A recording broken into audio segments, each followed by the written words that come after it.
ਅੱਜ ਆਓ ਅਸੀਂ ਇੱਕ ਚੰਗਾ ਰੁੱਖ ਚੰਗਾ ਫਲ ਲਿਆਉਂਦਾ ਹੈ ਇਸ ਉਪਦੇਸ਼ ਸਿਰਲੇਖ ਨਾਲ ਪਰਮੇਸ਼ਰ ਦੇ ਵਚਨਾਂ ਦਾ ਇਕੱਠੇ ਅਧਿਐਨ ਕਰੀਏ। ਆਓ ਅਸੀਂ ਇਸ ਦੀ ਪੁਸ਼ਟੀ ਕਰਨ ਦੇ ਲਈ ਬਾਈਬਲ ਦੀਆਂ ਸਿੱਖਿਆਵਾਂ ਦਾ ਅਧਿਐਨ ਕਰੀਏ ਕਿ ਕਿਵੇਂ, ਕਿੱਥੇ ਅਤੇ ਕਿਸ ਤਰ੍ਹਾਂ ਦੀ ਮਾਨਸਿਕਤਾ ਦੇ ਨਾਲ ਖੁਸ਼ਖਬਰੀ ਦਾ ਕੰਮ ਪੂਰੇ ਵਿਸ਼ੇ ਵਿੱਚ ਪੂਰਾ ਹੋ ਜਾਵੇਗਾ। ਤੁਸੀਂ ਸਾਰੇ ਚੰਗਾ ਫਲ ਪੈਦਾ ਕਰਨਾ ਚਾਹੁੰਦੇ ਹੋ, ਹੈ ਨਾ?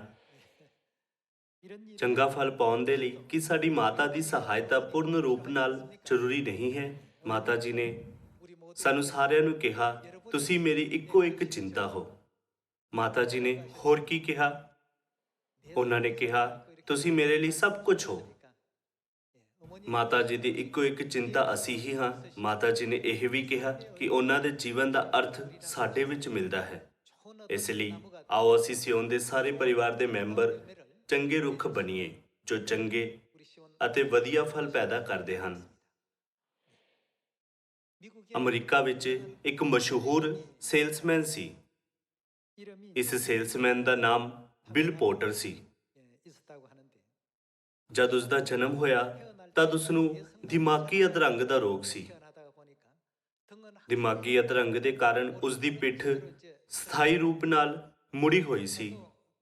ਉਸ ਦਾ ਸੱਜਾ ਹੱਥ ਪੂਰੀ ਤਰ੍ਹਾਂ ਨਾਲ ਕੰਮ ਨਹੀਂ ਕਰ ਸਕਦਾ ਸੀ ਅਤੇ ਉਹ ਇੱਕ ਸਾਧਾਰਨ ਗਤੀ ਨਾਲ ਚੱਲਣ ਵਿੱਚ ਕਾਬਲ ਨਹੀਂ ਸੀ। ਜਵਾਨੀ ਵਿੱਚ ਪ੍ਰਵੇਸ਼ ਕਰਦੇ ਹੀ ਉਸਨੇ ਨੌਕਰੀ ਪਾਉਣੀ ਸੀ। ਰੋਜੀ ਰੋਟੀ ਕਮਾਉਣ ਦੇ ਲਈ ਉਸ ਨੂੰ ਕੰਮ ਕਰਨਾ ਪਿਆ। ਭਾਵੇਂ ਹੀ ਉਸਨੇ ਕਈ ਕੰਪਨੀਆਂ ਨੂੰ ਰਿਜ਼ਿਊਮ ਜਮ੍ਹਾਂ ਕਰਵਾਏ ਅਤੇ ਕਈ ਕੰਪਨੀਆਂ ਦੇ ਬੂਹੇ ਖੜਕਾਏ, ਪਰ ਉਹਨਾਂ ਨੇ ਹਰ ਵਾਰ ਉਸ ਨੂੰ ਠੁਕਰਾ ਦਿੱਤਾ। ਹਾਲਾਂਕਿ ਉਸ ਦੀ ਮਾਤਾ ਉਸ ਨੂੰ ਹਿੰਮਤ ਅਤੇ ਦਿਲਾਸਾ ਦਿੰਦੇ ਹੋਏ ਲਗਾਤਾਰ ਉਸ ਦੇ ਨਾਲ ਸੀ। ਉਸ ਗੱਲ ਨਾਲ ਉਸ ਨੂੰ ਬਹੁਤ ਤਾਕਤ ਮਿਲੀ ਕਿਉਂਕਿ ਬਿਲ ਪੋਰਟਰ ਅਪਾਹਜਤਾ ਨਾਲ ਪੈਦਾ ਹੋਇਆ ਸੀ। ਤਦ ਜਦ ਵੀ ਇਕੱਠੇ ਘਰ ਵਿੱਚ ਹੁੰਦੇ ਸੀ ਜਾਂ ਇਕੱਠੇ ਭੋਜਨ ਕਰਦੇ ਸੀ ਤਦ ਉਸ ਦੀ ਮਾਤਾ ਨੇ ਉਸ ਨੂੰ ਲਗਾਤਾਰ ਕਿਹਾ, ਧੀਰਜ ਰੱਖੋ, ਲਗਾਤਾਰ ਕਰਦੇ ਰਹੋ ਅਤੇ ਅੰਤ ਤੱਕ ਕਦੇ ਵੀ ਹਾਰ ਨਾ ਮੰਨੋ। ਉਹਨਾਂ ਨੇ ਹਮੇਸ਼ਾ ਉਸ ਦਾ ਹੌਸਲਾ ਵਧਾਇਆ ਅਤੇ ਉਸ ਨੂੰ ਕਦੇ ਹਾਰ ਨਾ ਮੰਨਣ ਦੀ ਸਿੱਖਿਆ ਦਿੱਤੀ।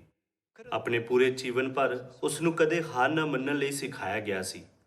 ਹਰ ਵਾਰ ਜਦ ਉਸਨੇ ਕਿਸੇ ਕੰਪਨੀ ਦਾ ਦਰਵਾਜ਼ਾ ਖੜਕਾਇਆ ਅਤੇ ਉਸ ਨੂੰ ਠੁਕਰਾ ਦਿੱਤਾ ਗਿਆ ਤਦ ਉਸਨੇ ਕਦੇ ਹਾਰ ਨਾ ਮੰਨੀ। ਇਸ ਦੇ ਬਦਲੇ ਉਸਨੇ ਕਿਸੇ ਦੂਸਰੀ ਕੰਪਨੀ ਦਾ ਬੂਹਾ ਖੜਕਾਇਆ। ਇੱਕ ਦਿਨ ਉਸਨੇ ਵਾਟਕਿੰਸ ਇੰਟਰਕਾਰਪੋਰੇਟਰ ਕੰਪਨੀ ਨੂੰ ਇੱਕ ਰਿਜ਼ਿਊਮ ਪੇਸ਼ ਕੀਤਾ। ਉਸ ਦੇ ਸਰੀਰਕ ਰੂਪ ਦੇ ਕਾਰਨ ਲੋਕਾਂ ਨੇ ਉਸ ਨੂੰ ਠੁਕਰਾ ਦਿੱਤਾ। ਉਹਨਾਂ ਨੇ ਉਸ ਨੂੰ ਦੱਸਿਆ ਕਿ ਉਹ ਉਹਨਾਂ ਦੀ ਕੰਪਨੀ ਦੇ ਲਈ ਉਚਿਤ ਨਹੀਂ ਹੈ। ਇਸ ਲਈ ਉਸ ਨੂੰ ਹਮੇਸ਼ਾ ਦੇ ਵਾਂਗ ਰੱਦ ਕਰ ਦਿੱਤਾ ਗਿਆ ਸੀ। ਉਸ ਦੀ ਮਾਤਾ ਨੇ ਇਮਾਰਤ ਦੇ ਬਾਹਰ ਇਹ ਸੋਚਦੇ ਹੋਏ ਉਸ ਦਾ ਇੰਤਜ਼ਾਰ ਕੀਤਾ ਕਿ ਉਹ ਇਸ ਵਾਰ ਚੁਣਿਆ ਗਿਆ। ਉਸ ਦੀ ਮਾਤਾ ਉਸ ਦੇ ਲਈ ਹਮੇਸ਼ਾ ਕਾਰ ਚਲਾਉਂਦੀ ਸੀ। ਜਦ ਉਸਨੇ ਆਪਣੀ ਮਾਤਾ ਦਾ ਚਮਕਦਾ ਚਿਹਰਾ ਦੇਖਿਆ ਤਦ ਉਸ ਦਾ ਮਨ ਬਦਲ ਗਿਆ। ਉਹ ਉਸ ਕੰਪਨੀ ਵਿੱਚ ਵਾਪਸ ਗਿਆ ਜਿਸ ਨੇ ਉਸ ਨੂੰ ਅਸਵੀਕਾਰ ਕੀਤਾ ਸੀ ਅਤੇ ਬੇਨਤੀ ਕੀਤੀ, ਮੈਨੂੰ ਸਭ ਤੋਂ ਔਖੇ ਵਿਭਾਗ ਵਿੱਚ ਭੇਜੋ ਜਿਸ ਨੂੰ ਬਹੁਤ ਕਰਮਚਾਰੀ ਨਾਪਸੰਦ ਕਰਦੇ ਹਨ। ਉਸਨੇ ਕਿਹਾ, ਤੁਸੀਂ ਮੈਨੂੰ ਉਹਨਾਂ ਜਗ੍ਹਾ ਉੱਤੇ ਕਿਉਂ ਨਹੀਂ ਭੇਜਦੇ ਜਿੱਥੇ ਕੋਈ ਨਹੀਂ ਜਾਣਾ ਚਾਹੁੰਦਾ? ਉਹ ਉਸ ਦੇ ਰਵੱਈਏ ਤੋਂ ਪ੍ਰਭਾਵਿਤ ਹੋਏ ਅਤੇ ਉਹਨਾਂ ਨੇ ਉਸ ਨੂੰ ਤੁਰੰਤ ਇੱਕ ਸੇਲਸਮੈਨ ਦੇ ਰੂਪ ਵਿੱਚ ਕੰਮ ਤੇ ਰੱਖ ਲਿਆ। ਬਿਲ ਪੋਰਟ ਨੇ ਆਪਣਾ ਸਾਰਾ ਮਨ ਵਾਟਕਿੰਸ ਦੇ ਉਤਪਾਦਕਾਂ ਨੂੰ ਵੇਚਣ ਵਿੱਚ ਲਗਾ ਦਿੱਤਾ। ਹਾਲਾਂਕਿ ਭਾਵੇਂ ਉਸਨੇ ਹਰ ਇੱਕ ਬੂਹੇ ਉੱਤੇ ਖੜਕਾਉਣ ਲਈ ਇੰਨੀ ਕੋਸ਼ਿਸ਼ ਕੀਤੀ, ਪਰ ਲੋਕਾਂ ਨੇ ਉਸ ਦਾ ਰੂਪ ਦੇਖਦੇ ਹੀ ਤੁਰੰਤ ਉਸ ਦਾ ਇਨਕਾਰ ਕਰ ਦਿੱਤਾ। ਉਸ ਨੂੰ ਅਣਗਿਣਤ ਵਾਰ ਰੱਦ ਕਰ ਦਿੱਤਾ ਗਿਆ ਅਤੇ ਕਿਹਾ ਗਿਆ, ਮੈਨੂੰ ਤੁਹਾਡੇ ਉਤਪਾਦਕਾਂ ਦੀ ਜ਼ਰੂਰਤ ਨਹੀਂ ਹੈ, ਚਲੇ ਜਾਓ। ਹਾਲਾਂਕਿ ਉਹ ਵਾਪਸ ਜਾਂਦਾ ਰਿਹਾ ਕਿਉਂਕਿ ਉਸ ਦੀ ਮਾਤਾ ਹਮੇਸ਼ਾ ਉਸ ਨੂੰ ਸਿਖਾਉਂਦੀ ਸੀ, ਧੀਰਜ ਰੱਖੋ, ਲਗਾਤਾਰ ਕਰਦੇ ਰਹੋ ਅਤੇ ਕਦੇ ਹਾਰ ਨਾ ਮੰਨੋ। ਉਸ ਦੇ ਬਚਪਨ ਤੋਂ ਹੀ ਉਸ ਦੀ ਮਾਤਾ ਦੀਆਂ ਸਿੱਖਿਆਵਾਂ ਉਸ ਦੇ ਦਿਲ ਵਿੱਚ ਬਣੀਆਂ ਰਹੀਆਂ। ਇਸ ਲਈ ਉਹ ਲਗਾਤਾਰ ਰੱਦ ਕੀਤੇ ਜਾਣ ਦੇ ਬਾਅਦ ਵੀ ਅਗਲੇ ਬੂਹੇ ਤੇ ਜਾਂਦਾ ਰਿਹਾ। ਭਾਵੇਂ ਬਿਲ ਪੋਰਟਰ ਨੂੰ ਕਈ ਵਾਰ ਰੱਦ ਕਰ ਦਿੱਤਾ ਗਿਆ ਸੀ, ਪਰ ਉਹ ਆਪਣੇ ਮਨ ਵਿੱਚ ਜਿਉਂਦੀ ਮਾਤਾ ਦੀਆਂ ਸਿੱਖਿਆਵਾਂ ਨਾਲ ਹਮੇਸ਼ਾ ਖੁਦ ਨੂੰ ਉਤਸ਼ਾਹਿਤ ਕਰਦਾ ਸੀ। ਉਸ ਦੀ ਮਾਤਾ ਨੇ ਹਰ ਦਿਨ ਉਸ ਦੇ ਲਈ ਦੁਪਹਿਰ ਦਾ ਭੋਜਨ ਪੈਕ ਕੀਤਾ। ਜਦ ਉਸ ਦੀ ਮਾਤਾ ਭੋਜਨ ਪੈਕ ਕਰਦੀ, ਉਹ ਹਮੇਸ਼ਾ ਸੈਂਡਵਿਚ ਉੱਤੇ ਸਟ੍ਰਾਬੇਰੀ ਜੈਮ ਨਾਲ ਧੀਰਜ ਸ਼ਬਦ ਲਿਖਦੀ। ਜਦ ਵੀ ਉਹ ਦੁਪਹਿਰ ਦਾ ਭੋਜਨ ਖਾਣ ਦੇ ਲਈ ਸੜਕ ਦੇ ਕੰਢੇ ਤੇ ਬੈਠਦਾ ਸੀ ਤਦ ਉਸ ਦੇ ਸੈਂਡਵਿਚ ਉੱਤੇ ਹਮੇਸ਼ਾ ਧੀਰਜ ਸ਼ਬਦ ਲਿਖਿਆ ਹੁੰਦਾ ਸੀ। ਕਿਉਂਕਿ ਉਸ ਦੀ ਮਾਤਾ ਦੇ ਇਸ ਸੰਦੇਸ਼ ਨੇ ਉਸ ਨੂੰ ਹਮੇਸ਼ਾ ਉਤਸ਼ਾਹਿਤ ਕੀਤਾ, ਇਸ ਲਈ ਉਹ ਧੀਰਜ ਰੱਖ ਸਕਿਆ। ਭਾਵੇਂ ਕਈ ਲੋਕਾਂ ਦੁਆਰਾ ਉਸ ਦਾ ਇਨਕਾਰ ਕੀਤਾ ਜਾਂਦਾ ਸੀ, ਫਿਰ ਵੀ ਉਹ ਉਸ ਇੱਕ ਘਰ ਦੀ ਤਲਾਸ਼ ਵਿੱਚ ਰਹਿੰਦਾ ਸੀ ਜੋ ਉਤਪਾਦ ਲੈ ਸਕੇ। ਉਹ ਲੰਬੇ ਸਮੇਂ ਤੱਕ ਉਤਪਾਦ ਵੇਚਣ ਦੀ ਕੋਸ਼ਿਸ਼ ਕਰਦਾ ਰਹਿੰਦਾ। ਕੰਮ ਤੋਂ ਛੁੱਟਣ ਤੇ ਹਰ ਦਿਨ ਉਸ ਦੀ ਮਾਤਾ ਉਸ ਨੂੰ ਲੈਣ ਆਉਂਦੀ ਸੀ। ਇੱਕ ਦਿਨ ਉਹ ਆਪਣੀ ਮਾਤਾ ਦੀ ਉਡੀਕ ਕਰ ਰਿਹਾ ਸੀ, ਪਰ ਉਹ ਨਹੀਂ ਆਈ। ਨਤੀਜੇ ਵਜੋਂ ਉਸ ਦੇ ਕੋਲ ਘਰ ਜਾਣ ਦੇ ਲਈ ਟੈਕਸੀ ਲੈਣ ਦੇ ਇਲਾਵਾ ਕੋਈ ਚਾਰਾ ਨਹੀਂ ਸੀ। ਜਦ ਉਹ ਘਰ ਗਿਆ ਤਦ ਉਸ ਦੀ ਮਾਤਾ ਦੀ ਕਾਰ ਉੱਥੇ ਨਹੀਂ ਸੀ ਅਤੇ ਘਰ ਦੇ ਅੰਦਰ ਸਾਰੀਆਂ ਲਾਈਟਾਂ ਬੰਦ ਸੀ। ਕੁਝ ਅਜੀਬ ਗੱਲ ਜਾਣ ਕੇ ਉਸਨੇ ਲਾਈਟਾਂ ਚਲਾਈਆਂ ਅਤੇ ਆਪਣੀ ਮਾਤਾ ਨੂੰ ਬੁਲਾਉਂਦੇ ਹੋਏ ਘਰ ਵਿੱਚ ਤਲਾਸ਼ੀ ਲਈ, ਪਰ ਉਹ ਕਿਤੇ ਨਹੀਂ ਸੀ। ਥੋੜੀ ਦੇਰ ਬਾਅਦ ਇੱਕ ਪੁਲਿਸ ਕਾਰ ਸਾਇਰਨ ਵਜਾ ਕੇ ਘਰ ਦੇ ਸਾਹਮਣੇ ਆ ਗਈ। ਫਿਰ ਦੋ ਪੁਲਿਸ ਅਧਿਕਾਰੀਆਂ ਨੇ ਉਸ ਦੀ ਮਾਤਾ ਨੂੰ ਕਾਰ ਤੋਂ ਬਾਹਰ ਨਿਕਾਲਣ ਵਿੱਚ ਮਦਦ ਕੀਤੀ। ਅਧਿਕਾਰੀਆਂ ਨੇ ਉਸ ਨੂੰ ਦੱਸਿਆ ਕਿ ਉਸ ਦੀ ਮਾਤਾ ਘਰ ਦਾ ਰਾਹ ਨਹੀਂ ਲੱਭ ਸਕੀ। ਉਹ ਆਪਣੇ ਮੁੰਡੇ ਦਾ ਫੋਨ ਨੰਬਰ ਵੀ ਭੁੱਲ ਗਈ ਸੀ। ਉਹ ਡਿਮੈਂਸ਼ੀਆ ਤੋਂ ਪੀੜਿਤ ਸੀ, ਜੋ ਇੱਕ ਦਿਮਾਗੀ ਕਮਜ਼ੋਰੀ ਹੈ। ਇਹ ਸੁਣ ਕੇ ਬਿਲ ਪੋਟਰ ਬਹੁਤ ਹੈਰਾਨ ਹੋ ਗਿਆ। ਉਸ ਸਮੇਂ ਤੋਂ ਉਸਨੇ ਸਿਆਣੇ ਹੋਣ, ਆਜ਼ਾਦ ਹੋਣ ਅਤੇ ਇੱਥੋਂ ਤੱਕ ਕਿ ਆਪਣੀ ਬਿਮਾਰ ਮਾਤਾ ਦੀ ਦੇਖਭਾਲ ਕਰਨ ਦਾ ਪੱਕਾ ਇਰਾਦਾ ਕੀਤਾ। ਉਸ ਸਮੇਂ ਤੱਕ ਜਦ ਵੀ ਉਹ ਕੰਮ ਦੇ ਲਈ ਜਾਂਦਾ ਸੀ, ਉਸ ਦੀ ਮਾਤਾ ਹਮੇਸ਼ਾ ਉਸ ਨੂੰ ਟਾਈ ਪਾਉਂਦੀ ਅਤੇ ਅੰਗੂਠਾ ਦਿਖਾ ਕੇ ਉਸ ਦੀ ਪ੍ਰਸ਼ੰਸਾ ਕਰਦੇ ਹੋਏ ਕਹਿੰਦੀ ਸੀ, ਤੁਸੀਂ ਦੁਨੀਆ ਵਿੱਚ ਸਭ ਤੋਂ ਵਧੀਆ ਹੋ, ਅਤੇ ਉਸ ਨੂੰ ਇੱਕ ਦਿਲੋਂ ਮੁਸਕਰਾਹਟ ਦਿੰਦੀ ਸੀ। ਜਦ ਤੋਂ ਉਹ ਛੋਟਾ ਸੀ, ਉਸਨੇ ਹਮੇਸ਼ਾ ਉਸ ਨੂੰ ਕਿਹਾ, ਧੀਰਜ ਰੱਖੋ, ਲਗਾਤਾਰ ਕਰਦੇ ਰਹੋ ਅਤੇ ਕਦੇ ਹਾਰ ਨਾ ਮੰਨੋ। ਪਰ ਉਹ ਹੁਣ ਹੋਰ ਜ਼ਿਆਦਾ ਉਹਨਾਂ ਤੋਂ ਉਹ ਨਹੀਂ ਸੁਣ ਸਕਦਾ ਸੀ ਅਤੇ ਇਸ ਲਈ ਉਸਨੇ ਉਸ ਦਿਨ ਤੋਂ ਖੁਦ ਦਾ ਮਨ ਬਣਾ ਲਿਆ। ਭਾਵੇਂ ਉਹ ਆਪਣੇ ਸੱਜੇ ਹੱਥ ਦੀ ਵਰਤੋਂ ਨਹੀਂ ਕਰ ਸਕਦਾ ਸੀ ਅਤੇ ਹੋਰ ਲੋਕਾਂ ਦੀ ਤਰ੍ਹਾਂ ਨਹੀਂ ਚੱਲ ਸਕਦਾ ਸੀ, ਕਿਉਂਕਿ ਉਸ ਦੀ ਪਿੱਠ ਮੁੜੀ ਹੋਈ ਸੀ, ਪਰ ਉਹ ਹੋਰ ਜ਼ਿਆਦਾ ਮਿਹਨਤ ਕਰਦੇ ਹੋਏ ਉਤਪਾਦਾਂ ਨੂੰ ਵੇਚਣ ਦੇ ਲਈ ਨਿਕਲ ਗਿਆ। ਉਸ ਦੀ ਇਮਾਨਦਾਰੀ ਨੂੰ ਦੇਖ ਕੇ ਲੋਕਾਂ ਨੇ ਆਪਣਾ ਮਨ ਖੋਲ੍ਹਣਾ ਸ਼ੁਰੂ ਕਰ ਦਿੱਤਾ। ਇੱਕ ਦਿਨ ਉਹ ਇੱਕ ਘਰ ਗਿਆ ਅਤੇ ਰਹਿਣ ਵਾਲਿਆਂ ਨੂੰ ਪੁੱਛਿਆ, ਇਹ ਉਤਪਾਦ ਚੰਗੇ ਹਨ ਕਿ ਤੁਸੀਂ ਉਹਨਾਂ ਨੂੰ ਖਰੀਦਣਾ ਚਾਹੋਗੇ? ਫਿਰ ਉਸਨੇ ਇੱਕ ਜਵਾਬ ਸੁਣਿਆ ਜਿਸ ਨੂੰ ਉਸਨੇ ਪਹਿਲਾਂ ਕਦੇ ਨਹੀਂ ਸੁਣਿਆ ਸੀ। ਰਹਿਣ ਵਾਲੇ ਨੇ ਕਿਹਾ, ਉਹਨਾਂ ਨੂੰ ਅੰਦਰ ਲੈ ਆਓ। ਗਾਹਕ ਨੇ ਇੱਕ ਵੱਡਾ ਬਲੀਚ ਵੀ ਕਹਿੰਦੇ ਹੋਏ ਹੋਰ ਵੀ ਚੀਜ਼ਾਂ ਦੇਣ ਨੂੰ ਕਿਹਾ। ਜਦ ਉਸਨੇ ਇਹ ਸੁਣਿਆ ਤਦ ਉਹ ਆਪਣੀ ਸੁਣੀ ਗੱਲ ਤੇ ਵਿਸ਼ਵਾਸ ਨਹੀਂ ਕਰ ਸਕਿਆ। ਉਸ ਨੂੰ ਲੱਗਾ ਮੰਨੋ ਉਹ ਸੁਪਨਾ ਦੇਖ ਰਿਹਾ ਹੈ। ਆਪਣੀ ਮਾਤਾ ਦੇ ਪ੍ਰੇਮ ਨੇ, ਜਿਸ ਨੇ ਹਮੇਸ਼ਾ ਸੈਂਡਵਿਚ ਤੇ ਸਟ੍ਰਾਬੇਰੀ ਜੈਮ ਨਾਲ ਸ਼ਬਦ ਧੀਰਜ ਲਿਖਿਆ ਸੀ, ਅੱਜ ਦੇ ਦਿਨ ਤੱਕ ਬਿਲ ਪੋਟਰ ਨੂੰ ਲੈ ਆਇਆ ਜਿਸ ਦੀ ਉਸਨੇ ਆਸ ਕੀਤੀ ਸੀ। ਜਿਵੇਂ ਜਿਵੇਂ ਉਸ ਦੀ ਇਮਾਨਦਾਰੀ ਮੂੰਹ ਤੋਂ ਮੂੰਹ ਤੱਕ ਜਾਣੀ ਜਾਣਨ ਲੱਗੀ, ਜ਼ਿਆਦਾ ਤੋਂ ਜ਼ਿਆਦਾ ਲੋਕਾਂ ਨੇ ਉਸ ਨੂੰ ਆਰਡਰ ਦਿੱਤਾ ਅਤੇ ਸਾਲ ਤੋਂ ਸਾਲ ਤੱਕ ਵਿਕਰੀ ਵਿੱਚ ਵਾਧਾ ਹਾਸਲ ਕੀਤਾ। ਉੱਤਰੀ ਅਮਰੀਕਾ ਵਿੱਚ ਉਸ ਦੀ ਕੰਪਨੀ ਵਿੱਚ ਕੋਈ ਵੀ ਉਸ ਦੀ ਵਿਕਰੀ ਦਾ ਰਿਕਾਰਡ ਨਹੀਂ ਤੋੜ ਸਕਿਆ।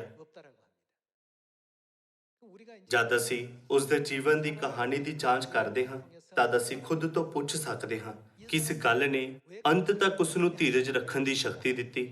ਬਾਅਦ ਵਿੱਚ ਉਸਨੇ ਵਾਟਕਿੰਸ ਇਨਕਾਰਪੋਰੇਟਡ ਵਿੱਚ ਸੇਲਸਮੈਨ ਆਫ ਦਾ ਈਅਰ ਦਾ ਇਨਾਮ ਜਿੱਤਿਆ। ਇਨਾਮ ਮਿਲਣ ਤੋਂ ਬਾਅਦ ਉਸ ਨੂੰ ਇੱਕ ਸਵਾਲ ਪੁੱਛਿਆ ਗਿਆ ਸੀ, ਇਸ ਤਰ੍ਹਾਂ ਦੇ ਹਾਲਾਤਾਂ ਵਿੱਚ ਲੋਕਾਂ ਨੇ ਹਾਰ ਮੰਨ ਲਈ ਹੁੰਦੀ, ਤੁਸੀਂ ਹਾਰ ਕਿਉਂ ਨਹੀਂ ਮੰਨੀ? ਉਸਨੇ ਦੱਸਿਆ ਕਿ ਇਸ ਤਰ੍ਹਾਂ ਇਸ ਲਈ ਸੀ ਕਿਉਂਕਿ ਬਚਪਨ ਤੋਂ ਹੀ ਉਸ ਦੀ ਮਾਤਾ ਨੇ ਉਸ ਨੂੰ ਹਮੇਸ਼ਾ ਧੀਰਜ ਰੱਖਣ, ਲਗਾਤਾਰ ਕਰਦੇ ਰਹਿਣ ਅਤੇ ਕਦੇ ਹਾਰ ਨਾ ਮੰਨਣ ਲਈ ਸਿਖਾਇਆ। ਅਤੇ ਇਹ ਕਿ ਉਸ ਦੀ ਮਾਤਾ ਨੇ ਹਮੇਸ਼ਾ ਕੰਮ ਤੇ ਜਾਣ ਲਈ ਉਸ ਨੂੰ ਜੈਕਟ ਪਹਿਨਾਈ, ਉਸ ਨੂੰ ਉਤਸ਼ਾਹਤ ਕੀਤਾ ਅਤੇ ਕਿਹਾ, ਤੁਸੀਂ ਸਭ ਤੋਂ ਵਧੀਆ ਹੋ। ਉਹ ਦੁਨੀਆ ਵਿੱਚ ਸਭ ਤੋਂ ਉੱਤਮ ਹੋਣ ਦੀ ਆਪਣੀ ਮਾਤਾ ਦੀ ਪ੍ਰਸ਼ੰਸਾ ਦੇ ਅਨੁਸਾਰ ਜਿਉਣ ਦੇ ਲਈ ਮਿਹਨਤੀ ਸੀ। ਭਾਵੇਂ ਉਸ ਦੇ ਆਲੇ ਦੁਆਲੇ ਦੇ ਲੋਕ ਉਸ ਨੂੰ ਉਸ ਤਰ੍ਹਾਂ ਨਹੀਂ ਦੇਖਦੇ ਸੀ, ਕਿਉਂਕਿ ਬਿਲ ਪੋਟਰ ਦੀ ਮਾਤਾ ਨੇ ਉਸ ਨੂੰ ਹਮੇਸ਼ਾ ਧੀਰਜ ਰੱਖਣ ਅਤੇ ਅੰਤ ਤੱਕ ਕਦੇ ਹਾਰ ਨਾ ਮੰਨਣ ਦੀ ਸਿੱਖਿਆ ਦਿੱਤੀ। ਤਦ ਉਸਨੇ ਖੁਦ ਸੋਚਿਆ, ਲੋਕਾਂ ਦੁਆਰਾ ਮੇਰਾ ਇਨਕਾਰ ਕੀਤੇ ਜਾਣ ਤੇ ਮੈਂ ਕਿਵੇਂ ਧੀਰਜ ਰੱਖ ਸਕਦਾ ਹਾਂ? ਮੈਂ ਹਾਰ ਮੰਨੇ ਬਿਨਾਂ ਇਸ ਨੌਕਰੀ ਨੂੰ ਅੰਤ ਤੱਕ ਕਿਵੇਂ ਰੱਖ ਸਕਦਾ ਹਾਂ? ਉਹ ਅੰਤ ਤੱਕ ਇੱਕ ਪੱਕੇ ਇਰਾਦੇ ਦੇ ਕਾਰਨ ਧੀਰਜ ਰੱਖ ਸਕਿਆ ਸੀ। ਅਣਗਿਣਤ ਵਾਰ ਲੋਕਾਂ ਦੁਆਰਾ ਇਨਕਾਰ ਕੀਤੇ ਜਾਣ ਦੇ ਬਾਅਦ ਉਹ ਆਪਣੇ ਤਜਰਬੇ ਦੇ ਅਨੁਸਾਰ ਅਸਵੀਕਾਰ ਸ਼ਬਦਾਂ ਨੂੰ ਪਰਿਭਾਸ਼ਿਤ ਕਰ ਪਾਇਆ। ਹਰ ਵਾਰ ਜਦ ਉਸ ਦਾ ਇਨਕਾਰ ਕੀਤਾ ਗਿਆ ਸੀ ਤਦ ਉਸਨੇ ਖੁਦ ਤੋਂ ਸੋਚਿਆ, ਅਸਵੀਕਾਰ ਮੇਰੇ ਲਈ ਵਧੀਆ ਉਤਪਾਦ ਦੇ ਨਾਲ ਵਾਪਸ ਆਉਣ ਦੇ ਲਈ ਗ੍ਰਾਹਕ ਦਾ ਸੰਕੇਤ ਹੈ। ਇਹ ਮੇਰੇ ਲਈ ਗ੍ਰਾਹਕ ਦੀ ਬੇਨਤੀ, ਇੱਛਾ ਅਤੇ ਸੰਕੇਤ ਹੈ ਕਿ ਬਹੁਤ ਆਕਰਸ਼ਕ ਦਿਖਣ ਵਾਲੇ ਉਤਪਾਦ ਦੇ ਨਾਲ ਵਾਪਸ ਆਵਾਂ। ਅਗਲੀ ਵਾਰ ਮੈਂ ਇੱਕ ਵਧੀਆ ਉਤਪਾਦ ਦੇ ਨਾਲ ਵਾਪਸ ਆਵਾਂਗਾ। ਸਾਰੇ ਲੋਕੋ ਖੁਸ਼ਖਬਰੀ ਦਾ ਪ੍ਰਚਾਰ ਕਰਦੇ ਹੋਏ ਜਦ ਸਾਡਾ ਇਨਕਾਰ ਕੀਤਾ ਜਾਂਦਾ ਹੈ, ਤਦ ਜੇ ਅਸੀਂ ਸੋਚਦੇ ਹਾਂ ਤੁਸੀਂ ਮੇਰੇ ਤੋਂ ਵਧੀਆ ਨਹੀਂ ਹੋ, ਤੁਹਾਡੀ ਹਿੰਮਤ ਕਿਵੇਂ ਹੋਈ ਮੇਰਾ ਇਨਕਾਰ ਕਰਨ ਦੀ, ਤਦ ਅਸੀਂ ਉਸ ਗੱਲ ਨੂੰ ਬਚਾਉਣ ਦਾ ਮੌਕਾ ਗਵਾ ਦਿੰਦੇ ਹਾਂ। ਜਦ ਬਿਲ ਪੋਟਰ ਦਾ ਇਨਕਾਰ ਕੀਤਾ ਗਿਆ ਤਦ ਉਸਨੇ ਅਸਵੀਕਾਰ ਨੂੰ ਕੁਝ ਬੁਰਾ ਨਹੀਂ ਮੰਨਿਆ। ਉਸਨੇ ਮਹਿਸੂਸ ਕੀਤਾ ਕਿ ਅਸਵੀਕਾਰ ਗਾਹਕ ਤੋਂ ਇੱਕ ਵਧੀਆ ਉਤਪਾਦ ਦੇ ਨਾਲ ਵਾਪਸ ਆਉਣ ਦਾ ਸੰਕੇਤ ਹੈ। ਕਿਉਂਕਿ ਉਸ ਨੂੰ ਇਸ ਗੱਲ ਦਾ ਅਹਿਸਾਸ ਹੋਇਆ, ਫਿਰ ਜਦ ਉਸ ਨੂੰ ਠੁਕਰਾਇਆ ਗਿਆ ਤਦ ਉਹ ਨਿਰਾਸ਼ ਨਹੀਂ ਹੋਇਆ। ਉਸਨੇ ਸੋਚਿਆ, ਸ਼ਾਇਦ ਮੈਨੂੰ ਅਸਵੀਕਾਰ ਕਰ ਦਿੱਤਾ ਕਿਉਂਕਿ ਮੈਂ ਇਸ ਉਤਪਾਦ ਦੇ ਲਾਭ ਨੂੰ ਸਪਸ਼ਟ ਰੂਪ ਨਾਲ ਨਹੀਂ ਦਿਖਾਇਆ ਹੈ। ਮੈਂ ਅਗਲੀ ਵਾਰ ਵਧੀਆ ਵਿਆਖਿਆ ਦੇ ਨਾਲ ਵਾਪਸ ਆਵਾਂਗਾ। ਸਾਰੇ ਲੋਕੋ, ਆਓ ਅਸੀਂ ਵੀ ਖੁਸ਼ਖਬਰੀ ਨੂੰ ਬਿਲ ਪੋਟਰ ਦੇ ਵਾਂਗ ਮਾਨਸਿਕਤਾ ਦੇ ਨਾਲ ਕਰੀਏ। ਜਦ ਵੀ ਉਸ ਨੂੰ ਪੂਰੇ ਉੱਤਰੀ ਅਮਰੀਕਾ ਵਿੱਚ ਭਾਸ਼ਣ ਦੇਣ ਦੇ ਲਈ ਕਿਹਾ ਗਿਆ ਤਦ ਉਸਨੇ ਹਮੇਸ਼ਾ ਆਪਣੇ ਭਾਸ਼ਣ ਦਾ ਅੰਤ ਕਰਦੇ ਹੋਏ ਕਿਹਾ, ਇੱਥੇ ਤੁਸੀਂ ਸਾਰੇ ਮੇਰੇ ਤੋਂ ਵਧੀਆ ਹੋ। ਤੁਹਾਡੇ ਕੋਲ ਠੀਕ ਕੰਮ ਕਰਨ ਵਾਲਾ ਹੱਥ ਹੈ, ਤੁਹਾਡੀ ਪਿੱਠ ਸਿੱਧੀ ਹੈ ਅਤੇ ਮੁੜੀ ਹੋਈ ਨਹੀਂ ਹੈ। ਤੁਸੀਂ ਕੁਦਰਤੀ ਰੂਪ ਨਾਲ ਚੱਲ ਸਕਦੇ ਹੋ। ਮੈਂ ਜੋ ਵੀ ਕਰ ਸਕਦਾ ਹਾਂ, ਮੈਂ ਵਾਅਦਾ ਕਰਦਾ ਹਾਂ ਕਿ ਤੁਸੀਂ ਇਸ ਨੂੰ ਵਧੀਆ ਕਰ ਸਕਦੇ ਹੋ। ਮੇਰੇ ਵਰਗਾ ਕੋਈ ਮਨੁੱਖ ਇਸ ਨੂੰ ਕਰਨ ਵਿੱਚ ਕਾਬਿਲ ਸੀ, ਤਦ ਤੁਸੀਂ ਸਾਰੇ ਜੋ ਕਿਸੇ ਬਿਨਾਂ ਸ਼ਾਰੀਰਿਕ ਅਸਮਰਥਾ ਦੇ ਚੰਗੇ ਹਾਲਾਤ ਵਿੱਚ ਹੋ, ਇਸ ਤਰ੍ਹਾਂ ਕਿਉਂ ਨਹੀਂ ਕਰ ਪਾਓਗੇ? ਤੁਸੀਂ ਸਾਰੇ ਇਹ ਕਰ ਸਕਦੇ ਹੋ। ਕਿਉਂਕਿ ਉਸਨੇ ਇਸ ਤਰ੍ਹਾਂ ਦੀ ਹਿੰਮਤ ਵਾਲਾ ਭਾਸ਼ਣ ਦਿੱਤਾ ਸੀ, ਇਸ ਲਈ ਉਸ ਨੂੰ ਕਈ ਸੰਸਥਾਵਾਂ ਦੇ ਲਈ ਇੱਕ ਪ੍ਰੇਰਕ ਦੇ ਰੂਪ ਵਿੱਚ ਸੱਦਾ ਦਿੱਤਾ ਗਿਆ।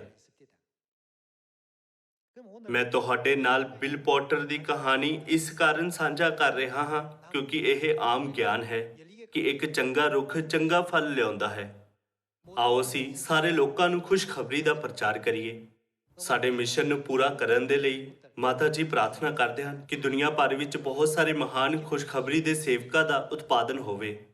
ਜਦ ਤੱਕ ਅਸੀਂ ਖੁਦ ਚੰਗੇ ਰੁੱਖ ਨਹੀਂ ਬਣਦੇ, ਅਸੀਂ ਕਦੇ ਵੀ ਚੰਗੇ ਅਤੇ ਵਧੀਆ ਫਲ ਪੈਦਾ ਨਹੀਂ ਕਰ ਸਕਦੇ।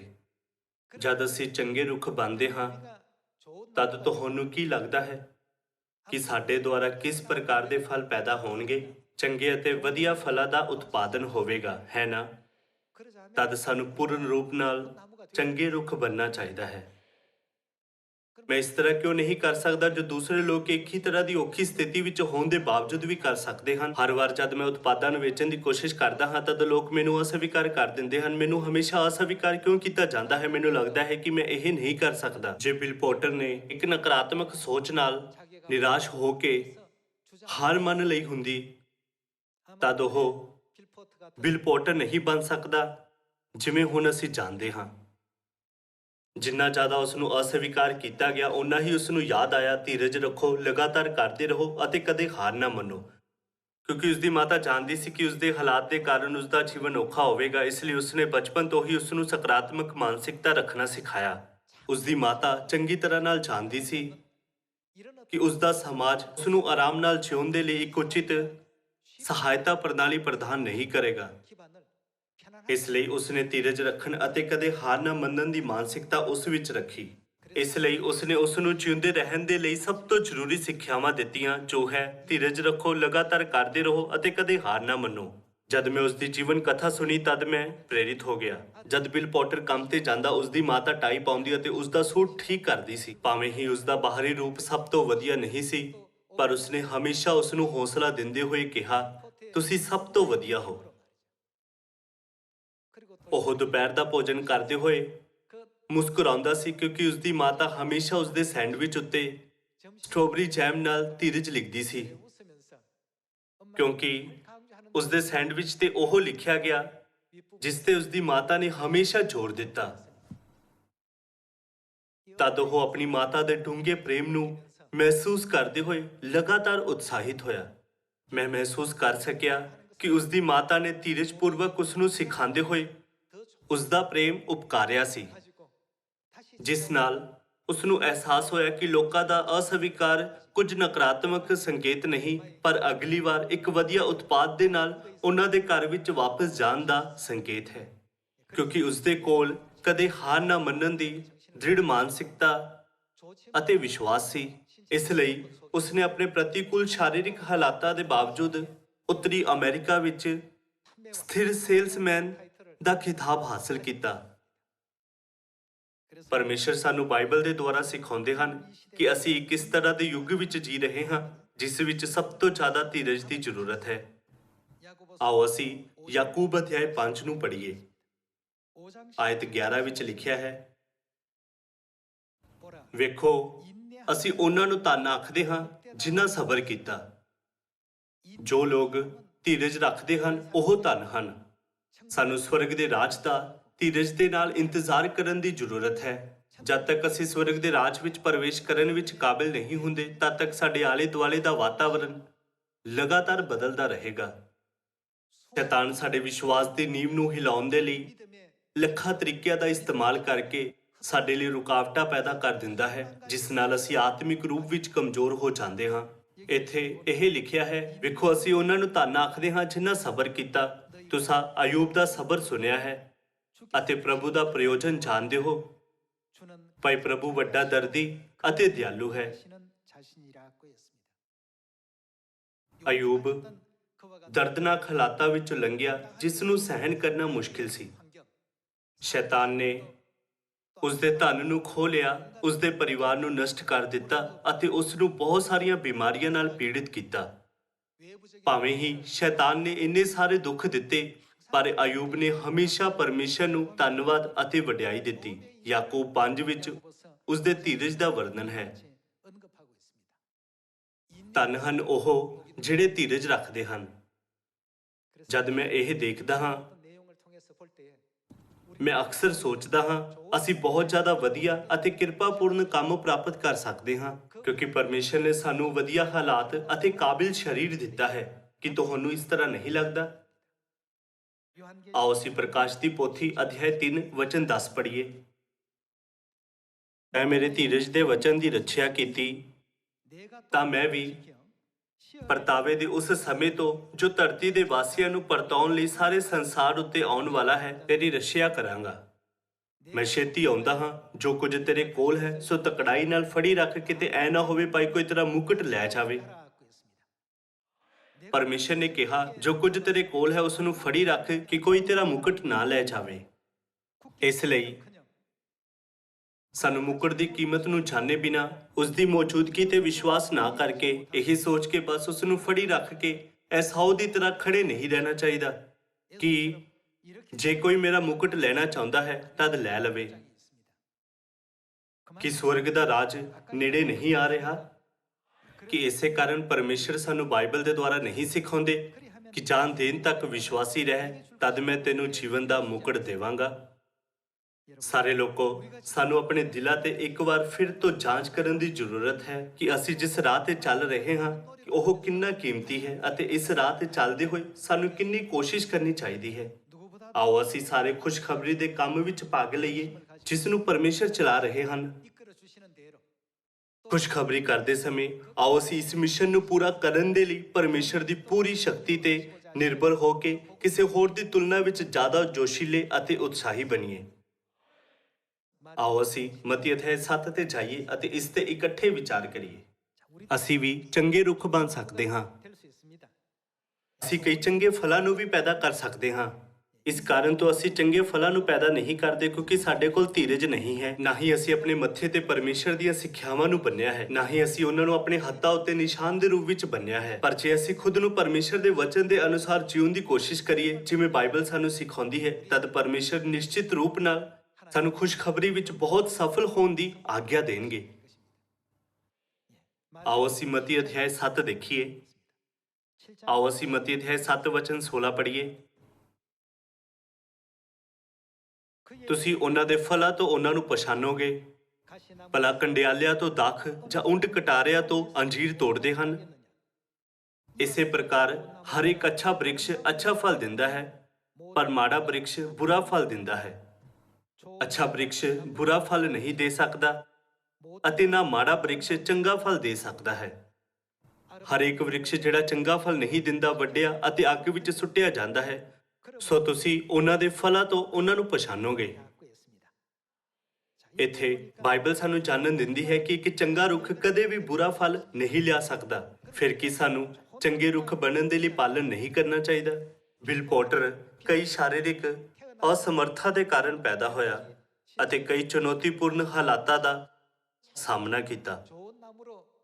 ਹਾਲਾਂਕਿ ਉਸ ਦੀ ਮਾਤਾ ਦੇ ਉਤਸ਼ਾਹ, ਉਸ ਦੇ ਪ੍ਰਤੀ ਨਿਰੰਤਰ ਸਮਰਪਣ ਅਤੇ ਉਸ ਦੇ ਪ੍ਰਤੀ ਡੂੰਘੇ ਪ੍ਰੇਮ ਅਤੇ ਉਸ ਦੀਆਂ ਸਾਰੀਆਂ ਸਿੱਖਿਆਵਾਂ ਨੂੰ ਅਭਿਆਸ ਵਿੱਚ ਲਿਆਉਣ ਦੀ ਉਸ ਦੀ ਕੋਸ਼ਿਸ਼ ਨੇ ਉਸ ਨੂੰ ਇੱਕ ਚੰਗਾ ਰੁੱਖ ਬਣਾਇਆ। ਉਸ ਦੀ ਜੀਵਨ ਕਹਾਣੀ ਦੁਨੀਆ ਭਰ ਦੇ ਕਈ ਲੋਕਾਂ ਦੇ ਦਿਲਾਂ ਨੂੰ ਛੂਹ ਗਈ ਅਤੇ ਲੋਕਾਂ ਨੇ ਉਸ ਦੀ ਪ੍ਰਸ਼ੰਸਾ ਕਰਦੇ ਹੋਏ ਕਿਹਾ, ਇਹ ਇੱਕ ਖੂਬਸੂਰਤ ਜੀਵਨ ਕਹਾਣੀ ਹੈ। ਉਸ ਨੇ ਸਭ ਤੋਂ ਚੰਗਾ ਜੀਵਨ ਬਿਤਾਇਆ। ਉਸਨੇ 24 ਸਾਲ ਤੋਂ ਜ਼ਿਆਦਾ ਵਾਟਕਿੰਸ ਇਨਕਾਰਪੋਰੇਟਿਡ ਵਿੱਚ ਕੰਮ ਕੀਤਾ। ਉਸ ਦੀ ਕਹਾਣੀ ਸਾਨੂੰ ਆਤਮਿਕ ਦੁਨੀਆ ਵਿੱਚ ਸਾਡੇ ਜਨਮ ਦੇ ਬਾਰੇ ਵਿੱਚ ਸੋਚਣ ਦਿੰਦੀ ਹੈ। ਭਾਵੇਂ ਹੀ ਸਾਨੂੰ ਵੱਡੇ ਹੋਣ ਦੇ ਦੌਰਾਨ ਕੁਝ ਕਮਜ਼ੋਰੀਆਂ ਜਾਂ ਪਰੇਸ਼ਾਨੀਆਂ ਹੋਈਆਂ ਹੋਣ, ਪਰ ਇਹ ਹੁਣ ਅਲੱਗ ਹੈ ਕਿਉਂਕਿ ਅਸੀਂ ਸਵਰਗੀ ਮਾਤਾ ਜੀ ਦੇ ਨਾਲ ਵਾਪਿਸ ਆ ਗਏ ਹਾਂ। ਉਹ ਸਾਨੂੰ ਹਮੇਸ਼ਾ ਇਹ ਕਹਿੰਦੇ ਹੋਏ ਹੌਸਲਾ ਦਿੰਦੇ ਹਨ, ਤੁਸੀਂ ਮੇਰੀ ਇੱਕੋ ਇੱਕ ਚਿੰਤਾ ਅਤੇ ਮੇਰੇ ਲਈ ਸਭ ਕੁਝ ਹੋ। ਇਸ ਲਈ ਮਾਤਾ ਜੀ ਦੇ ਉਤਸ਼ਾਹ ਦੇ ਨਾਲ ਆਓ ਅਸੀਂ ਸਾਰੇ ਚੰਗੇ ਰੁੱਖਾਂ ਦੇ ਰੂਪ ਵਿੱਚ ਫਿਰ ਤੋਂ ਜਨਮ ਲਈਏ ਅਤੇ ਕਈ ਖੂਬਸੂਰਤ ਫਲਾਂ ਨੂੰ ਪੈਦਾ ਕਰੀਏ। ਮਾਤਾ ਜੀ ਨੇ ਕਿਹਾ, ਜੇ ਤੁਸੀਂ ਖੁਦ ਨੂੰ ਪਰਮੇਸ਼ਰ ਦੇ ਵਚਨਾਂ ਦੇ ਅਨੁਸਾਰ ਜੀਉਣ ਦੇ ਲਈ ਸਮਰਪਿਤ ਕਰਦੇ ਹੋ ਤਾਂ ਤੁਸੀਂ ਸਭ ਕੁਝ ਪੂਰਾ ਕਰ ਸਕਦੇ ਹੋ। ਇਸ ਲਈ ਆਓ ਅਸੀਂ ਹਮੇਸ਼ਾ ਪਰਮੇਸ਼ਰ ਦੇ ਵਚਨਾਂ ਦੇ ਕੋਲ ਰਹੀਏ ਤਾਂ ਕਿ ਪਿਤਾ ਅਤੇ ਮਾਤਾ ਜੀ ਸਾਡੇ ਵਿੱਚ ਕੰਮ ਕਰਨ। ਜੇ ਅਸੀਂ ਪਰਮੇਸ਼ਰ ਵਿੱਚ ਇੱਕ ਬਣੀਏ, ਪਰਮੇਸ਼ਰ ਦੀਆਂ ਸਿੱਖਿਆਵਾਂ ਨੂੰ ਅਭਿਆਸ ਵਿੱਚ ਲਿਆਈਏ, ਸੱਚਾਈ ਦੀ ਸਾਖੀ ਦਈਏ ਅਤੇ ਪਰਮੇਸ਼ਰ ਦੇ ਵਚਨਾਂ ਦਾ ਪ੍ਰਚਾਰ ਕਰੀਏ, ਤਦ ਏਸ਼ੀਆ, ਅਫਰੀਕਾ, ਓਸ਼ੇਨੀਆ, ਯੂਰਪ, ਉੱਤਰੀ ਅਮਰੀਕਾ, ਦੱਖਣੀ ਅਮਰੀਕਾ, ਉੱਤਰੀ ਚੀਨ, ਦੱਖਣੀ ਚੀਨ, ਉੱਤਰੀ ਭਾਰਤ, ਦੱਖਣੀ ਭਾਰਤ, ਰੂਸ, ਬ੍ਰਾਜ਼ੀਲ ਅਤੇ ਪੂਰੇ ਕੋਰੀਆ ਵਿੱਚ ਪਰਮੇਸ਼ਰ ਦਾ ਸ਼ਾਨਦਾਰ ਕੰਮ ਪੂਰਾ ਹੋਵੇਗਾ। ਪੂਰੀ ਦੁਨੀਆ ਵਿੱਚ ਕੋਈ ਵੀ ਇਸ ਤਰ੍ਹਾਂ ਨਹੀਂ ਹੋਵੇਗਾ ਜੋ ਕਹਿ ਸਕਦਾ ਹੈ, ਮੈਂ ਚਰਚ ਆਫ ਗੋਡ ਨੂੰ ਨਹੀਂ ਜਾਣਦਾ। ਜਲਦੀ ਹੀ ਉਹ ਦਿਨ ਜ਼ਰੂਰ ਆਏਗਾ, ਹੈ ਨਾ? ਆਓ ਅਸੀਂ ਧੀਰਜ ਰੱਖੀਏ, ਲਗਾਤਾਰ ਕਰਦੇ ਰਹੀਏ ਅਤੇ ਕਦੇ ਹਾਰ ਨਾ ਮੰਨੀਏ। ਸਵਰਗੀ ਮਾਤਾ ਜੀ ਨੇ ਸਾਨੂੰ ਹਾਰ ਨਾ ਮੰਨਣ ਦੇ ਲਈ ਸਿਖਾਇਆ ਹੈ। ਇਸ ਲਈ ਜਦ ਮੈਨੂੰ ਪਤਾ ਲੱਗਾ ਕਿ ਬਿਲ ਪੋਟਰ ਦੀ ਮਾਤਾ ਨੇ ਵੀ ਉਸ ਨਾਲ ਇਹ ਗੱਲ ਕਹੀ ਸੀ, ਤਦ ਮੈਂ ਬਹੁਤ ਪ੍ਰੇਰਿਤ ਹੋ ਗਿਆ ਕਿਉਂਕਿ ਇਹੀ ਸਾਡੀ ਮਾਤਾ ਨੇ ਸਾਨੂੰ ਸਿਖਾਇਆ ਹੈ। ਅੱਜ ਮੈਂ ਤੁਹਾਨੂੰ ਪਿਤਾ ਅਤੇ ਮਾਤਾ ਜੀ ਲਈ ਚੰਗੇ ਰੁੱਖਾਂ ਦੇ ਰੂਪ ਵਿੱਚ ਚੰਗੇ ਫਲਾਂ ਨੂੰ ਪੈਦਾ ਕਰਕੇ ਇਸ ਸਾਲ ਨੂੰ ਹੋਰ ਜ਼ਿਆਦਾ ਅਰਥਪੂਰਨ ਬਣਾਉਣ ਦੇ ਲਈ ਕਹਿਣਾ ਚਾਹੁੰਦਾ ਹਾਂ। ਆਓ ਅਸੀਂ ਯਹੂਨਾ ਅਧਿਆਇ 15 ਵਿੱਚ ਇੱਕ ਹੋਰ ਸਿੱਖਿਆ ਦੇਖੀਏ। ਆਓ ਅਸੀਂ ਅਧਿਆਇ 15 ਵਚਨ 1 ਵਿੱਚ ਪਰਮੇਸ਼ਰ ਦੀ ਸਿੱਖਿਆ ਨੂੰ ਦੇਖੀਏ। ਮੈਂ ਸੱਚੀ ਅੰਗੂਰ ਦੀ ਬੇਲ ਹਾਂ ਅਤੇ ਮੇਰਾ ਪਿਤਾ ਬਾਗਵਾਨ ਹੈ। ਹਰੇਕ ਟਾਹਣੀ ਜਿਹੜੀ ਮੇਰੇ ਵਿੱਚ ਹੈ ਅਰ ਫਲ ਨਹੀਂ ਦਿੰਦੀ, ਉਹ ਉਸ ਨੂੰ ਲਾਹ ਸੁੱਟਦਾ ਹੈ ਅਤੇ ਹਰੇਕ ਜੋ ਫਲ ਦਿੰਦੀ ਹੈ ਉਹ ਉਸ ਨੂੰ ਛਾਂਗਦਾ ਹੈ ਤਾਂ ਜੋ ਹੋਰ ਵੀ ਫਲ ਦੇਵੇ। ਤੁਸਾਂ ਤਾਂ ਉਸ ਵਚਨ ਕਰਕੇ ਜੋ ਮੈਂ ਤੁਹਾਨੂੰ ਕਿਹਾ ਹੈ ਸਾਫ਼ ਹੋ ਚੁੱਕੇ। ਤੁਸੀਂ ਮੇਰੇ ਵਿੱਚ ਰਹੋ ਅਤੇ ਮੈਂ ਤੁਹਾਡੇ ਵਿੱਚ। ਜਿਸ ਪ੍ਰਕਾਰ ਟਾਹਣੀ ਜੇ ਉਹ ਅੰਗੂਰ ਦੀ ਬੇਲ ਵਿੱਚ ਨਾ ਰਹੇ ਆਪਣੇ ਆਪ ਫਲ ਨਹੀਂ ਦੇ ਸਕਦੀ, ਇਸੇ ਪ੍ਰਕਾਰ ਤੁਸੀਂ ਵੀ ਜੇ ਮੇਰੇ ਵਿੱਚ ਨਾ ਰਹੋ ਫਲ ਨਹੀਂ ਦੇ ਸਕਦੇ। ਅੰਗੂਰ ਦੀ ਬੇਲ ਮੈਂ ਹਾਂ, ਤੁਸੀਂ ਟਾਹਣੀਆਂ ਹੋ। ਜੋ ਮੇਰੇ ਵਿੱਚ ਰਹਿੰਦਾ ਹੈ ਅਤੇ ਮੈਂ ਉਸ ਵਿੱਚ, ਸੋ ਬਹੁਤਾ ਫਲ ਦਿੰਦਾ ਹੈ, ਕਿਉਂ ਜੋ ਮੈਥੋਂ ਵੱਖਰੇ ਹੋ ਕੇ ਤੁਸੀਂ ਕੁਝ ਨਹੀਂ ਕਰ ਸਕਦੇ। ਪਰਮੇਸ਼ਰ ਨੇ ਕਿਹਾ, ਜੋ ਮੇਰੇ ਵਿੱਚ ਰਹਿੰਦਾ ਹੈ ਅਤੇ ਮੈਂ ਉਸ ਵਿੱਚ, ਉਹ ਕੀ ਕਰਦਾ ਹੈ? ਉਹ ਬਹੁਤ ਫਲ ਦਿੰਦਾ ਹੈ। ਜੇ ਅਸੀਂ ਲਾਲਚੀ ਬਣੇ ਰਹੀਏ, ਇਸ ਧਰਤੀ ਨਾਲ ਜੁੜੇ ਰਹੀਏ ਅਤੇ ਇਸ ਦੁਨੀਆ ਵਿੱਚ ਸੰਸਾਰਿਕ ਚੀਜ਼ਾਂ ਉੱਤੇ ਆਪਣਾ ਮਨ ਗਵਾ ਦਈਏ, ਤਦ ਸਾਡੇ ਕੋਲ ਸਵਰਗੀ ਚੀਜ਼ਾਂ ਬਾਰੇ ਸੋਚਣ ਦਾ ਸਮਾਂ ਕਦੇ ਨਹੀਂ ਹੋਵੇਗਾ ਜੋ ਬਹੁਤ ਕੀਮਤੀ ਅਤੇ ਮਹਿੰਗੀਆਂ ਹਨ। ਪਰਮੇਸ਼ਰ ਨੇ ਕਿਹਾ, ਹਮੇਸ਼ਾ ਆਪਣੇ ਮਨਾਂ ਨੂੰ ਸਵਰਗੀ ਵਸਤੂਆਂ ਉੱਤੇ ਲਗਾਓ ਅਤੇ ਸਵਰਗ ਦੇ ਰਾਜ ਦੀ ਹੈਰਾਨੀਜਨਕ ਮਹਿਮਾ ਬਾਰੇ ਸੋਚੋ। ਸਾਨੂੰ ਇਹ ਸੋਚਣਾ ਚਾਹੀਦਾ ਹੈ ਕਿ ਅਸੀਂ ਪਰਮੇਸ਼ਰ ਦਾ ਆਦਰ ਕਰਦੇ ਹੋਏ ਉਹਨਾਂ ਦੇ ਨਾਲ ਸਦਾ ਦੇ ਲਈ ਮਹਿਮਾ ਦਾ ਆਨੰਦ ਲਵਾਂਗੇ। ਇੱਕ ਵਾਰ ਫਿਰ ਸਾਨੂੰ ਯਾਦ ਰੱਖਣਾ ਚਾਹੀਦਾ ਹੈ ਕਿ ਸਵਰਗ ਦੇ ਰਾਜ ਦੇ ਅਧਿਕਾਰ ਅਤੇ ਸ਼ਕਤੀ ਦੀ ਤੁਲਨਾ ਇਸ ਧਰਤੀ ਦੇ ਨਾਲ ਨਹੀਂ ਕੀਤੀ ਜਾ ਸਕਦੀ। ਜੇ ਅਸੀਂ ਪਰਮੇਸ਼ਰ ਦੇ ਵਚਨਾਂ ਨੂੰ ਆਪਣੇ ਅੰਦਰ ਕੰਮ ਕਰਨ ਦਈਏ ਅਤੇ ਉਸ ਦੀਆਂ ਸਾਰੀਆਂ ਸਿੱਖਿਆਵਾਂ ਨੂੰ ਅਭਿਆਸ ਵਿੱਚ ਲਿਆ ਕੇ ਉਸ ਦੇ ਅਨੁਸਾਰ ਰਹੀਏ, ਤਦ ਸਭ ਕੁਝ ਪੂਰਾ ਹੋ ਜਾਵੇਗਾ। ਆਪਣੀ ਮਾਤਾ ਦੀ ਇਹ ਸਿੱਖਿਆ ਧੀਰਜ ਰੱਖਣਾ, ਲਗਾਤਾਰ ਕਰਦੇ ਰਹਿਣਾ ਅਤੇ ਕਦੇ ਹਾਰ ਨਾ ਮੰਨਣਾ ਨੂੰ ਅਮਲ ਵਿੱਚ ਲਿਆ ਕੇ, ਭਾਵੇਂ ਉਸ ਦੀਆਂ ਸਿੱਖਿਆਵਾਂ ਛੋਟੀਆਂ ਅਤੇ ਸਰਲ ਸੀ। ਬਿਲ ਪੋਰਟਰ ਉੱਤਰੀ ਅਮਰੀਕਾ ਵਿੱਚ ਵਾਟਕਿੰਸ ਇਨਕਾਰਪੋਰੇਟਡ ਦੇ ਲਈ ਸਥਿਰ ਸੇਲਸਮੈਨ ਦੇ ਰੂਪ ਵਿੱਚ ਦਰਜ ਹੋਣ ਵਿੱਚ ਕਾਬਿਲ ਸੀ। ਇਸੇ ਤਰ੍ਹਾਂ ਅਸੀਂ ਮਾਤਾ ਜੀ ਦੀਆਂ ਸਿੱਖਿਆਵਾਂ ਦਾ ਪਾਲਣ ਕਰਕੇ ਬ੍ਰਹਿਮੰਡ ਵਿੱਚ ਆਪਣਾ ਨਾਮ ਦਰਜ ਕਰ ਸਕਦੇ ਹਾਂ। ਜੇਕਰ ਅਸੀਂ ਇਮਾਨਦਾਰੀ ਨਾਲ ਪਰਮੇਸ਼ਰ ਦੀਆਂ ਸਿੱਖਿਆਵਾਂ ਨੂੰ ਅਮਲ ਵਿੱਚ ਲਿਆਈਏ ਤਾਂ ਤਦ ਪਰਮੇਸ਼ਰ ਸਾਡੀ ਆਗਿਆਕਾਰੀਤਾ ਨੂੰ ਦੇਖਣਗੇ ਅਤੇ ਨਿਸ਼ਚਿਤ ਰੂਪ ਨਾਲ ਵਰਲਡ ਮਿਸ਼ਨ ਨੂੰ ਪੂਰਾ ਕਰਨ ਦੇ ਲਈ ਬੂਹਾ ਖੋਲ ਦੇਣਗੇ। ਮੈਂ ਸਾਰੇ ਸਿਓਨ ਦੇ ਮੈਂਬਰਾਂ ਨੂੰ ਪ੍ਰਚਾਰ ਕਰਨ ਵਿੱਚ ਲੀਨ ਰਹਿ ਕੇ ਖੁਸ਼ਖਬਰੀ ਦੇ ਪ੍ਰਤੀ ਹੋਰ ਜ਼ਿਆਦਾ ਜੋਸ਼ੀਲੇ ਅਤੇ ਉਤਸ਼ਾਹੀ ਹੋਣ ਦੇ ਲਈ ਕਹਿਣਾ ਚਾਹੁੰਦਾ ਹਾਂ। ਜਿਸ ਤਰ੍ਹਾਂ ਇਜ਼ਰਾਈਲੀਆਂ ਨੂੰ ਕਨਾਨ ਦੇਸ਼ ਵਿੱਚ ਲੈ ਜਾਂਦੇ ਸਮੇਂ ਮੂਸਾ ਨੇ ਲਾਲ ਸਮੁੰਦਰ ਦਾ ਸਾਹਮਣਾ ਕੀਤਾ ਸੀ, ਉਸੇ ਤਰ੍ਹਾਂ ਹੀ ਸਾਡੇ ਸਾਹਮਣੇ ਇਸ ਤਰ੍ਹਾਂ ਦੇ ਪਲ ਆਉਣਗੇ ਜਦ ਅਸੀਂ ਆਸਹੀਨ ਮਹਿਸੂਸ ਕਰਾਂਗੇ, ਮੰਨੋ ਲਾਲ ਸਮੁੰਦਰ ਸਾਡਾ ਰਾਸਤਾ ਰੋਕ ਰਿਹਾ ਹੋਵੇ ਅਤੇ ਅਸੀਂ ਅੱਗੇ ਨਹੀਂ ਜਾ ਸਕਦੇ ਹਾਂ। ਇਹ ਸਿਰਫ ਪੁਰੋਹਿਤ, ਕਰਮਚਾਰੀ ਅਤੇ ਪ੍ਰਚਾਰਕਾਂ ਵਰਗੇ ਸੇਵਕਾਂ ਉੱਤੇ ਹੀ ਲਾਗੂ ਨਹੀਂ ਹੁੰਦਾ, ਬਲਕਿ ਉਹਨਾਂ ਮੈਂਬਰਾਂ ਦੇ ਲਈ ਵੀ ਹੈ ਜੋ ਪਰਮੇਸ਼ਰ ਦੀ ਇੱਛਾ ਅਨੁਸਾਰ ਆਪਣੇ ਵਿਸ਼ਵਾਸ ਦਾ ਜੀਵਨ ਜੀ ਰਹੇ ਹਨ। ਜਦ ਇਜ਼ਰਾਈਲੀਆਂ ਨੂੰ ਲੱਗਾ ਕਿ ਲਾਲ ਸਮੁੰਦਰ ਨੂੰ ਪਾਰ ਕਰਨਾ ਅਸੰਭਵ ਹੈ, ਤਦ ਪਰਮੇਸ਼ਰ ਨੇ ਉਹਨਾਂ ਨੂੰ ਇਸ ਨੂੰ ਪਾਰ ਕਰਨ ਦਾ ਤਰੀਕਾ ਪ੍ਰਦਾਨ ਕੀਤਾ। ਜਦ ਅਸੀਂ ਪਰਮੇਸ਼ਰ ਦੇ ਵਚਨਾਂ ਨੂੰ ਅਭਿਆਸ ਵਿੱਚ ਲਿਆਉਂਦੇ ਹਾਂ, ਤਦ ਸਾਨੂੰ ਵਿਸ਼ਵਾਸ ਕਰਨਾ ਚਾਹੀਦਾ ਹੈ ਕਿ ਪਰਮੇਸ਼ਰ ਦੇ ਕੋਲ ਲਾਲ ਸਮੁੰਦਰ ਨੂੰ ਪਾਰ ਕਰਨ ਦਾ ਰਾਹ ਪ੍ਰਦਾਨ ਕਰਨ ਦੀ ਸ਼ਕਤੀ ਹੈ। ਧੀਰਜ ਰੱਖਣਾ, ਲਗਾਤਾਰ ਕਰਦੇ ਰਹਿਣਾ ਅਤੇ ਕਦੇ ਹਾਰ ਨਾ ਮੰਨਣ ਦੀ ਆਪਣੀ ਮਾਂ ਦੀ ਸਿੱਖਿਆ ਦੇ ਕਾਰਨ ਬਿਲ ਪੋਰਟਰ ਆਪਣੀ ਸ਼ਾਰੀਰਿਕ ਅਪਾਹਜਤਾ ਦੇ ਬਾਵਜੂਦ ਸਾਰਿਆਂ ਦੇ ਬੂਹੇ ਉੱਤੇ ਇਹ ਕਹਿੰਦੇ ਹੋਏ ਦਸਤਕ ਦੇਣ ਵਿੱਚ ਕਾਬਿਲ ਸੀ, ਮੈਂ ਵਾਟਕਿੰਸ ਇਨਕਾਰਪੋਰੇਟਡ ਤੋਂ ਹਾਂ, ਮੇਰਾ ਨਾਮ ਬਿਲ ਪੋਰਟਰ ਹੈ। ਸਾਡੇ ਕੋਲ ਨਵੇਂ ਉਤਪਾਦ ਹਨ ਕਿ ਤੁਸੀਂ ਉਹਨਾਂ ਨੂੰ ਅਜ਼ਮਾਉਣਾ ਚਾਹੋਗੇ। ਭਾਵੇਂ ਉਸ ਦਾ ਲਗਾਤਾਰ ਇਨਕਾਰ ਕੀਤਾ ਗਿਆ ਸੀ, ਪਰ ਉਸਨੇ ਇਹ ਸੋਚਦੇ ਹੋਏ ਨਾਮਨਜ਼ੂਰੀ ਦੀ ਆਪਣੀ ਪਰਿਭਾਸ਼ਾ ਬਣਾਈ। ਨਾਮਨਜ਼ੂਰੀ ਦਾ ਮਤਲਬ ਅਗਲੀ ਵਾਰ ਇੱਕ ਵਧੀਆ ਉਤਪਾਦ ਦੇ ਨਾਲ ਵਾਪਿਸ ਆਉਣਾ ਹੈ। ਜਦ ਅਸੀਂ ਪ੍ਰਚਾਰ ਕਰਦੇ ਹਾਂ ਅਤੇ ਲੋਕ ਇਹ ਕਹਿੰਦੇ ਹੋਏ ਸਾਨੂੰ ਅਸਵੀਕਾਰ ਕਰਦੇ ਹਨ, ਮੈਂ ਸੁਣਨਾ ਨਹੀਂ ਚਾਹੁੰਦਾ, ਮੈਂ ਇੱਕ ਅਲੱਗ ਧਰਮ ਤੋਂ ਹਾਂ, ਤਦ ਆਓ ਅਸੀਂ ਆਪਣੇ ਵਿਚਾਰਾਂ ਨੂੰ ਬਦਲੀਏ ਅਤੇ ਸੋਚੀਏ, ਸ਼ਾਇਦ ਉਹਨਾਂ ਨੂੰ ਇਸ ਵਾਰ ਮੇਰਾ ਦਿਖਾਵਾ ਜਾਂ ਜਿਸ ਤਰ੍ਹਾਂ ਮੈਂ ਸੱਚਾਈ ਪੇਸ਼ ਕੀਤੀ ਪਸੰਦ ਨਹੀਂ ਆਇਆ। ਉਹ ਮੈਨੂੰ ਦੱਸ ਰਹੇ ਹਨ ਕਿ ਅਗਲੀ ਵਾਰ ਵਧੀਆ ਪੇਸ਼ਕਾਰੀ ਦੇ ਨਾਲ ਮੇਰੇ ਵਾਪਸ ਆਉਣ ਤੇ ਉਹ ਸੁਣਨਗੇ। ਭਾਵੇਂ ਹੀ ਉਹ ਸਾਨੂੰ ਅਸਵੀਕਾਰ ਕਰਦੇ ਹਨ, ਪਰ ਆਓ ਅਸੀਂ ਇਸ ਨੂੰ ਨਾਮਨਜ਼ੂਰੀ ਦੇ ਰੂਪ ਵਿੱਚ ਨਾ ਲਈਏ, ਪਰ ਇਸ ਨੂੰ ਫਿਰ ਤੋਂ ਪਰਿਭਾਸ਼ਿਤ ਕਰੀਏ ਅਤੇ ਇਹ ਵਧੀਆ ਪੇਸ਼ਕਾਰੀ ਦੇ ਨਾਲ ਵਾਪਸ ਆਉਣ ਦਾ ਇੱਕ ਸੰਕੇਤ ਹੈ। ਸਾਰੇ ਸਿਓਨ ਦੇ ਪਰਿਵਾਰ ਦੇ ਮੈਂਬਰੋ, ਅੰਤ ਤੱਕ ਹਾਰ ਮੰਨੇ ਬਿਨਾਂ ਇਸ ਖੁਸ਼ਖਬਰੀ ਦਾ, ਜਿਸ ਨੂੰ ਪਿਤਾ ਅਤੇ ਮਾਤਾ ਜੀ ਸਾਨੂੰ ਸੌਂਪਦੇ ਹਨ, ਸਾਮਰੀਆ ਅਤੇ ਧਰਤੀ ਦੇ ਬੰਨੇ ਤੱਕ ਜੋਸ਼ ਅਤੇ ਉਤਸ਼ਾਹ ਨਾਲ ਪ੍ਰਚਾਰ ਕਰੀਏ। ਇਸ ਦੇ ਦੁਆਰਾ ਮੈਂ ਅੱਜ ਦੇ ਉਪਦੇਸ਼ ਨੂੰ ਖਤਮ ਕਰਨਾ ਚਾਹੁੰਦਾ ਹਾਂ। ਤੁਹਾਡਾ ਬਹੁਤ ਬਹੁਤ ਧੰਨਵਾਦ।